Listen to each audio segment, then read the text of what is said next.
Damian Barrett here to talk all the news and issues of the AFL week, and to help me with that task is a man who doesn't need an introduction, but we're going to give him one anyway. Four-time premiership coach, player of the century, Leigh Matthews. And Leigh, as we do say hello, welcome to the new regular Friday slot for us on the AFL website for 2012. Thank you, Damien. Always good to come and talk footy. And I guess all the footy this week has been about Collingwood and Your the old Collingwood. club. Big names in there, really. McGuire, Malthouse, Carey, Buckley and Barrett. All of a sudden you got yourself involved in it, but I thought one of the great mysteries is why, and the whole situation that Leon Davis, 2011 All-Australian, left Collingwood at the end of last year, and you were able to get a chance to ask him why. Yeah, I spoke to him in Perth during the week, Leon. We'll have to take a look at that now. We just got across there during the week to have a chat to Leon, and we put to him pretty directly, would he still be at Collingwood Football Club if Mick Malthouse was still at Collingwood Football Club? Tricky one. I'm pretty confident I would be. Like Mick's always made me feel welcome, and I'm not taking nothing away from Bucks and the rest of the footy club. Of course, they've always been great in making me feel welcome down at the football club. But yeah, me and Mick sort of had that special bond where he took me in as a young 18-year-old when I first got over there, and really did make sure that I felt comfortable and welcome down at the club back then. So yeah, look, in answering your question, I'm pretty confident that if Mick was still around at the Collingwood Football Club, there was a pretty good chance I'd still be there. Yeah. Leon Davis, Leigh, there on the footy show, said that, and also said that the contract that had been offered to him by Collingwood was nowhere near enough for him to accept. Well, we know the financial situation, and I guess this whole week to me was about the stuff between what Mick said, really, he's in the media now, he's just doing his job, and what Eddie did, he's always ferociously protecting Collingwood. I thought that was all just an external media fans issue. Yep. But if you're the coach, Nathan Buckley's the incumbent coach, and if you think to yourself, what affects it internally, the fact that Leon is sort of alluding or virtually saying, if Mick Malthouse was still coach, I think I'd still be there. That's something you wouldn't want to be hearing as Nathan Buckley. Yeah, well, that was an isolated grab from that interview, but he said it on 3 or 4 occasions. There were twice that ran on the footy show last night, said that he was pretty confident, that was his quote, that he would still be there if Mick Malthouse was coach. And I took that by extension to also be if he was still there in the capacity as Collingwood coaching director, which was initially mooted. Yeah, well, you know the financial issues. I mean, salary caps determine a lot of these, what clubs can offer players. And from that point of view, the Collingwood salary cap is probably going to be very tight. But if you talk the difference between 300,000 and 200,000 for an All-Australian, you'd think that's the kind of financial ballpark you should be able to come to common ground. So what I wonder is how much PR fating of Leon Davis was done by Collingwood, whether it was Nathan Buckley or Jeff Walsh or anyone else getting over to Perth to try and convince him. Well, we really can only come up with the 200 plus. Well, whatever was done on that front wasn't enough, given he's now playing for Perth in the Waffle. Leigh, you touched on there before, external and internal issues. Tell us what you think has affected Nathan Buckley most this week. He had a lot of accusations levelled at him through various people.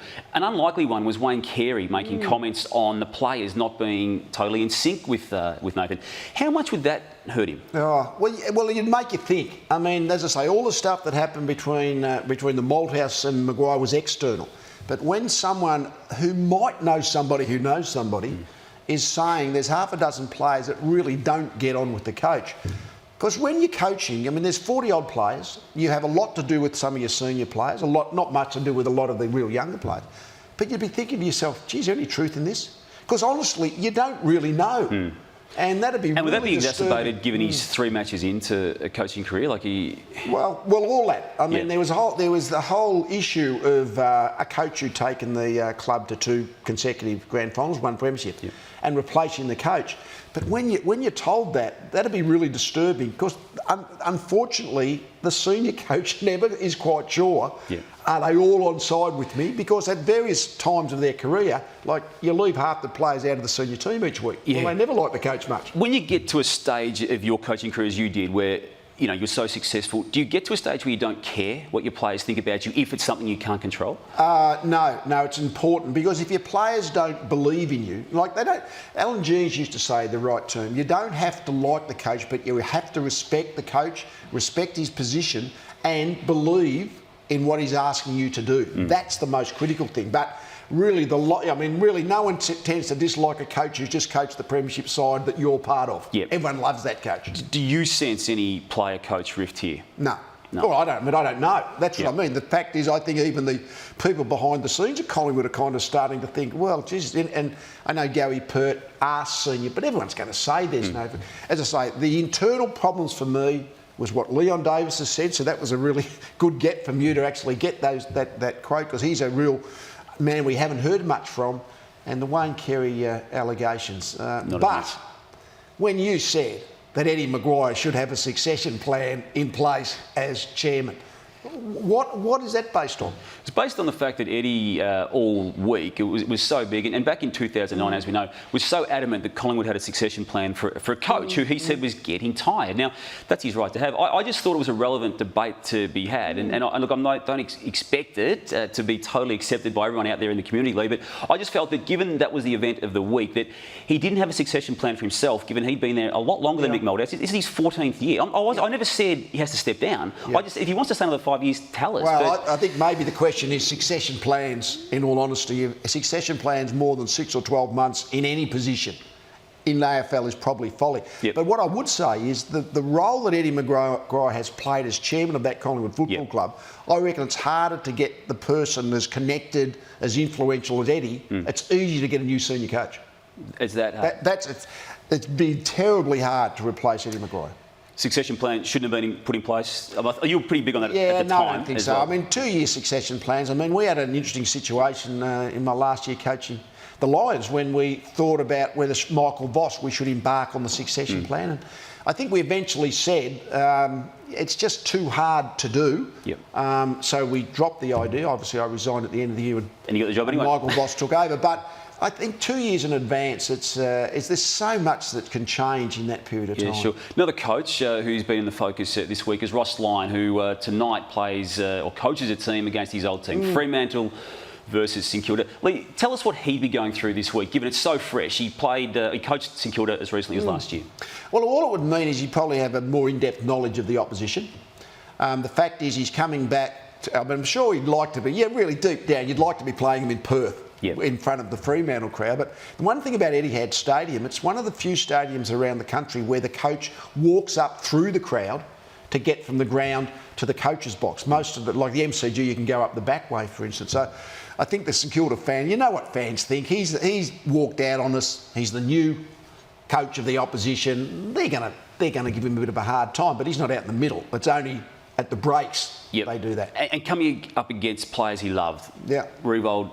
He won't love them tonight. Football's an impersonal game. What these players are doing tonight is standing between what Ross Lyon wants, which is a win for Fremantle. But I reckon the St Kilda players, what they'll be thinking to themselves, well, Crowley's a pretty good tagger for Fremantle. Which one of us is going to get tagged? Is it Goddard? Is it Del Santo? Well, they want to be tagged to know that the respect of their former coaches there. There'll be an element of both. I don't think anyone wants someone sitting on your tail all day, to be honest. And maybe not Ballantyne either. But you might feel insulted if it's not me that gets tagged. Gotcha. The Q Clash, it must be the talk of Brisbane this week, Lee. Brisbane Lions v Gold Coast Saints. No, not much interest up there. What's happening there? I mean, you obviously worked for the Courier Mail in the 90s, Damo. I reckon the amount of AFL in the local paper, the Courier Mail, like the Herald Sun is in Melbourne, might be half a page, 3/4 of an hour page a day, and that's what it's been this week. That's all. No sizzle up there at this Even point for the time. Q Clash. Even for the Q Clash. That's a worry. Maybe today and tomorrow there'll be a little bit more, but there's been no buzz this week. One of the guys that gave you some frustration, I'm assuming, is Jared Brennan, Lee. On Monday, Luke Darcy had some pretty critical comments to make about some of the incidents that he got himself caught up with in last week's match. We'll just take a look now at what Luke Darcy said about Jared Brennan. I spent some time up on the Gold Coast on the weekend. It was an exciting game from a Suns point of view. I thought they played fantastically well and a bit more balance around that. Their young kids had a really good night. But one of their senior players caught my eye, Damian Barrett, and I think their coach, Bluey McKenna, will be ripping his hair out in clumps on the back of this. Look at the scoreline there. They're really pushing. That was Bluey's response to just couple of moments in the game where one of their senior players, they've only got 6 of them. Yeah. You need them to make the right choices at the right time. This is the last quarter. Gold Coast are goal down. That is not the time for party tricks 30 metres out from your own goal. Essendon kick the goal and run away with the win. Leigh, you coach that man. Tell us what it's like to coach him, and what did you make yourself of those incidents? Well, basically what Jared does, Jared is a bad decision maker. I mean, decision making is about weighing up the risk and the reward, knowing, not confusing your ambitions with your ability, and basically he makes bad decisions regularly. Does some really good things on a footy field, but makes a few bad decisions along the way, like holds onto the ball too long. Yep. My view on Jared, he can be. He's played some good footy as a midfield stoppage player. It hasn't been too bad in the forward, that never play him in defence, because never in defence. Well, your mistakes kill you in defence. I mean, every time you make a defence in the back third, the opposition virtually kick a goal. Yep. Leigh, an incident from 1985 involved yourself against Neville Bruns was talked about again during the week when Neville Bruns made some comments on radio station SEN. We'll take a listen and we'll get your take on that. Neville Bruns on SEN during the week. Leigh and I have actually never really spoken. I think we've probably met once or twice in a lift or walking between one radio station to another during a grand final, and all we've ever done is probably glare at each other. I don't think we've ever got to the point where we can sit down and have a chat. I've put it out there, more than happy to sit down and have a beer, a coffee, a cup of tea, whatever takes Leigh's fancy, and have a chat to him. I think it'd be nice one day to be able to do that. Well, there you go, Leigh. He wants to have a chat. Any chance? This was the incident 27 years ago now, and actually we did have a good chat at the before the county court appeal, because for people who haven't got good memories, this was when I got charged by the police. Yep. And got convicted in the magistrates' court, went to the county court and got overturned an appeal, and I got a good behaviour bond. So I actually did speak to Brunsy prior to the trial. Don't feel the need. No need. I mean, but what if he rang you? What if he rang you not doing a request via a radio station? What if he rang you? But I don't think you need to. I mean, he was the victim. Yep. I was the aggressor. I was in the wrong. He's the victim. And there's no, I apologised to him at the time, 27 years ago. So I don't feel any need. There's a lot of people you come across in your footy life, and you're not necessarily going to be going out of your way to redress meet them or personally. Who's the aggressor and the victim when it comes to Adam Goodes sliding in for a ball, Leigh? We'll just take a look at some incidents here where he comes in late. Now, this is the incident from last weekend. He got Jacob Surgeon with knees in an incident that ended up costing him a week. He had some penalty loadings. He had some carryover points. Bottom line is he's got a week. This is him in the pre-season. I think this one's more crude on Taylor Hunt of Geelong. This one was more the feet than the knees. Give me your take, please, on what he's doing wrong. It's a self-protection mechanism. I mean, the part of your body you try to protect your head. So he's protected his head by going in with his legs. You're not going to hurt yourself going in legs first. But unfortunately, the guy who might be first to the footy, he'll get hurt. Yeah. So what's he going to do? I mean, this is a Brownlow medalist times two, as in two Brownlow medalists. Well, two Brownlow medals. He's going to keep suspended unless he stops doing it. Right. And they've actually given him a week, so that's the ultimate. The penalty's there. Yep. So any player, not only Adam Goodes, but any player in the competition now that's tempted to go in feet first or knees first when you're second to the ball, if you can't get to the ball first, you've got to try and stand up best you can, because if you fall over the top of him, you'll get a free kick for in the back. Now, Leigh, it's been a difficult start for the team that you did coach to a premiership in 1990. Collingwood, any chance of a flag still a possibility this year? This year, yes. This month, no. I mean, what happens in footy, you can lose a premiership during the year because you just don't win enough games to finish high up. You can only win a premiership in the last quarter of a grand final. That's bottom line. All right, will they win the premiership this year? Well, I think they're going to be in trouble because it's got too many injuries, and I suspect this first half of the season it's going to be hard enough for them to win enough games to be finishing the top few. Leigh, thanks for your time. Thanks, Damian. And you'll catch us every Friday to talk about the big issues in the AFL. And don't forget, on Mondays, Luke Darcy and myself will be chatting about all the news from the weekend action. But from us, goodbye for now.